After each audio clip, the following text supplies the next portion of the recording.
Rafael Nadal is tired of Novak Djokovic's juggling. Rafael Nadal and Raducanu were among several players to express their frustration that the Novak Djokovic saga has overshadowed the build-up to the Australian Open, which begins tomorrow. Djokovic was detained by immigration officers and returned to a hotel used for asylum seekers and refugees in a Melbourne suburb yesterday. He was awaiting a hearing at the Federal Court of Australia late last night, at which his appeal against the cancellation of his visa on health and good order grounds would be considered. Court documents showed that Alex de Minaur, the immigration minister, concluded that the unjabbed Serb could stoke anti-vaccine sentiment by remaining in the country. In response, Djokovic's legal team considered this to be a ruling of irrationality. They also argued that the cancellation of his visa, which could come with a 3-year ban, would prejudice Australia's economic interests and jeopardize the viability of the country continuing to host the Australian Open. There are concerns from some Australians that the future of the Grand Slam event could be at risk after the controversy surrounding Djokovic's medical exemption,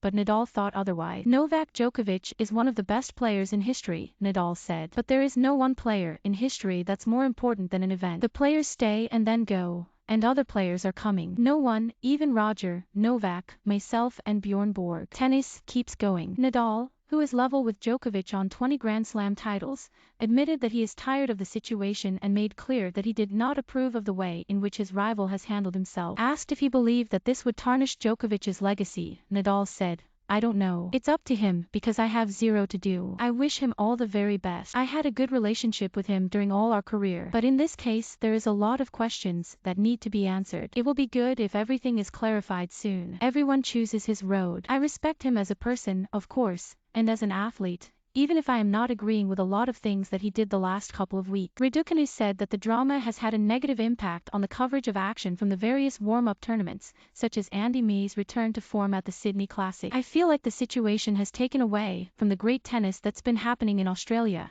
the 19-year-old Briton said. For example, Andy Murray the final, which is pretty incredible. The view of Alex de Minaur was also notable as Australia's #1 player. He has little sympathy for Djokovic's predicament in a country that has suffered some of the strictest lockdowns in the world during the pandemic.